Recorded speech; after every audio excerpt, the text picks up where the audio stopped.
ជីវិតប្រៀបដូចជាការធ្វើដំណើរនៅលើផ្លូវមួយដ៏វែងឆ្ងាយប៉ុន្តែខុសគ្នាត្រង់ថាផ្លូវជីវិត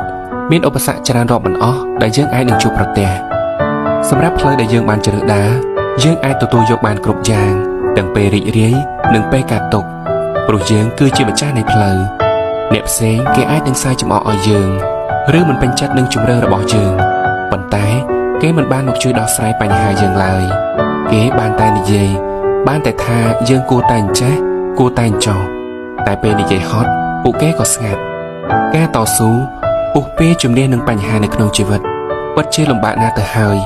ដូច្នេះកុំយកសម្ដីមិនល្អរបស់អ្នកដទៃមកទុកដាក់ក្នុងចិត្តច្រើនពេកព្រោះវានឹងកាន់តែធ្វើឲ្យយើងអស់កម្លាំងចិត្តក្នុងការប្រឹងប្រែងបន្តទៅមុខទៀតរស់មកដល់វ័យប៉ុណ្ណេះក៏ល្មមឲ្យយើងចេះបដិសេធអ្វីដែលមិនល្អ